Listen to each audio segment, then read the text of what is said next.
ചില നടിമാർ പറയും എനിക്ക് ഇന്ന മേക്കപ്പ് മാൻ മതി, അല്ലെങ്കിൽ ഇന്ന മേക്കപ്പ് ആർട്ടിസ്റ്റ്, അത് മെയിൽ ഓർ ഫീമെയിൽ, അല്ലെങ്കിൽ ഇന്ന ഹെയർ ഡ്രസ്സർ മതി. അപ്പോൾ പ്രൊഡ്യൂസർക്ക് ഇഷ്ടമുള്ള അല്ലെങ്കിൽ കമ്പനിക്ക് ഇഷ്ടമുള്ള ഒരു ഹെയർ ഡ്രസ്സറെയോ ഒരു മേക്കപ്പ് മാനെയോ അവർക്ക് വെക്കാൻ പറ്റില്ല. അങ്ങനെ നോക്കുകയാണെങ്കിൽ എല്ലാവരും പ്രമുഖരാണ്, എല്ലാവരും അവരവർക്ക് ആവശ്യമുള്ള ആളുകളെയാണ് അവർ ചൂസ് ചെയ്തുകൊണ്ടിരിക്കുന്നത്. എനിക്ക് ഇന്ന കോസ്റ്റ്യൂമർ മതി, അവരാണ് എനിക്ക് കറക്റ്റായിട്ട് കോസ്റ്റ്യൂം ഡിസൈൻ ചെയ്ത് തരുന്നത്. ഈ ഇന്ന ഹെയർ ഡ്രസ്സർ അവർ മനോഹരമായിട്ട് എനിക്ക് ഹെയർ സ്റ്റൈൽ ചെയ്ത്, ഇവരെല്ലാവരും. അപ്പോൾ അങ്ങനെ ഒരു ആർട്ടിസ്റ്റ് ഒരു ഹെയർ സ്റ്റൈലിസ്റ്റിനെ കാസ്റ്റ് ചെയ്യുമ്പോൾ ചൂസ് ചെയ്യുമ്പോൾ അവരഭിനയിക്കുന്ന സിനിമകളിലെല്ലാം അവരായിരിക്കും. അപ്പം മറ്റവർക്ക് പണിയുണ്ടാവില്ല. അതൊക്കെ പ്രമുഖർ തന്നെയാണ്. ഇപ്പം ഞങ്ങളുടെ ഡബ്ബിങ്ങിൻ്റെ ഞാൻ പറയാം,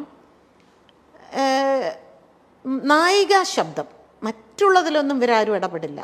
അതായത് നടന്മാർ അവർ പറയാറുണ്ട്, അവരുടെ ശബ്ദം വേണ്ട, നായികമാരുടെ വേണ്ടി പറയും. ആ നായിക പോലും ചിലപ്പോൾ അങ്ങനെ പറയാറില്ല, പക്ഷെ നടന്മാർ പറയും.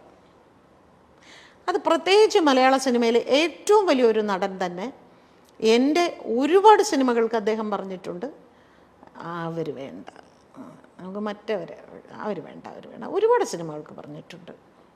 എനിക്ക് ഞാൻ പിന്നെ അതൊരു വലിയ വിഷയമാക്കാതെ ഓക്കെ അതിനെന്താ എന്ന് പറഞ്ഞ് ഞാനിവിടെ വേറെ പടം ചെയ്യാതിരിക്കുന്നുണ്ടോ, ഞാൻ വേറെ സിനിമകൾ ചെയ്യുന്നുണ്ട്, അങ്ങനെ തന്നെ ആയിക്കോട്ടെ. അതൊക്കെ നമ്മൾ ഈസി ആയിട്ട് ഇതിൻ്റെ ഒരു ഭാഗമായിട്ട് എടുക്കുക, അത്രയേ ഉള്ളൂ. അതിനൊന്നും നമ്മൾ കൊടി ഉയർത്തി ഇതിൻ്റെ പിന്നാലെ ഒന്നും പോയിട്ടൊന്നും ഒരു കാര്യമില്ല. ആ നായികയ്ക്ക് വേണ്ടിയിട്ടാണ് ചേച്ചി ഇവിടെ ശബ്ദം കൊടുക്കുന്നത്. നായികയ്ക്ക് അവിടെ ഒരു വോയിസും ഇല്ല. ആ സിനിമയിലെ നായകനാണ് തീരുമാനിക്കുന്നത് ആരാർക്ക് എന്ത് ശബ്ദം കൊടുക്കണം എന്നുള്ളത്. അപ്പൊ അതൊരു പവർ ഗ്രൂപ്പിന്റെ ഓരോ ഇതെന്ന് പറയുന്നത് തന്നെ. പവർ ഗ്രൂപ്പ് ഒക്കെ ഉണ്ട്, അതില്ല എന്ന് പറഞ്ഞാൽ ഞാൻ സമ്മതിക്കില്ല. ഓക്കെ, പവർ ഗ്രൂപ്പിൽ സ്ത്രീകളുടെ റോള് താരതമ്യേന കുറവാണ് എന്നുള്ളതേ ഉള്ളൂ. കയറി നിൽക്കുന്ന തീർച്ചയായിട്ടും പുരുഷന്മാർ തന്നെയാണ്.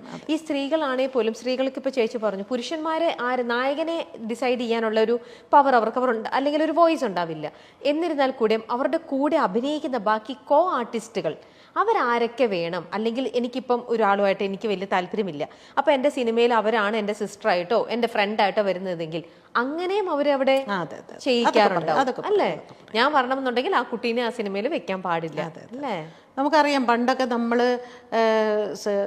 പ്രേം നസീർ സാറിൻ്റെ കാലത്തൊക്കെ നസീർ സാറ് ഷൂട്ടിംഗ് സെറ്റിൽ പോയിരിക്കുമ്പോഴാണ് ഓരോ ആർട്ടിസ്റ്റിന് ഇതിലേത് കഥാപാത്രമാണ് ചെയ്യുന്നത് എന്ന് സാറ് ചോദിക്കുമ്പോഴാണ് സാറിന് അറിയുന്നത് സാറിൻ്റെ അനിയത്തിയായിട്ട് അവരാണെന്ന്. ഇന്നങ്ങനെയല്ല.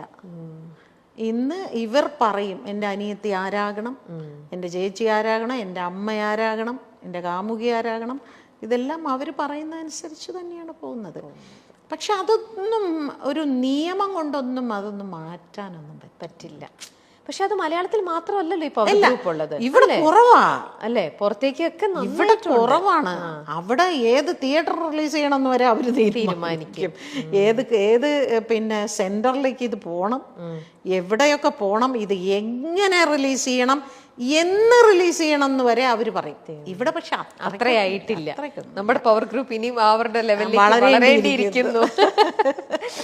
ഓക്കെ, സിനിമാ മേഖലയിൽ നടക്കുന്ന പ്രശ്നങ്ങൾ പുറത്തു വരുന്നത് മറ്റു മേഖലകളിലും നവീകരണത്തിന് വഴിതെളിക്കുമോ? സിനിമയിൽ വരുന്നത് മറ്റു മേഖലകളിൽ നമ്മുടെ ഇപ്പം നടന്നുകൊണ്ടിരിക്കുന്ന സംഭവം സിനിമയിൽ മാത്രമുള്ളതല്ലല്ലോ. ഈ സംഭവങ്ങളൊക്കെ വേറെ ഏത് ഇൻഡസ്ട്രിയിലും വേറെ എല്ലാ മേഖലകളിലും ഉള്ളതാണ്. അല്ല, ഇതുപോലെ ഒരു കമ്മിറ്റി എല്ലാ മേഖലയിലും വരണം എന്ന് എനിക്കൊരാഗ്രഹമുണ്ട്. രാഷ്ട്രീയത്തിൽ ഒരു കമ്മിറ്റി കൊണ്ടുവരണം. എത്രമാത്രം ഇത്തരത്തിലുള്ള പ്രശ്നങ്ങൾ അവിടുത്തെ സ്ത്രീകൾ അനുഭവിക്കുന്നുണ്ട് പറയണം. അതുപോലെ ആശുപത്രികളിൽ, ജോലി സ്ഥലങ്ങളിൽ, പിന്നെ ഈ പറയുന്ന സർക്കാർ, ഇവിടെയൊക്കെ ഇതുപോലെ ഓരോ കമ്മിറ്റി വെക്കട്ടെ. അപ്പം അറിയാം. ഇപ്പോൾ സിനിമയാണല്ലോ ഏറ്റവും അധികം ചെളിവാരി എറിഞ്ഞുകൊണ്ടിരിക്കുന്നത്. ഇനി മീഡിയയ്ക്കുള്ളിലും വരണം.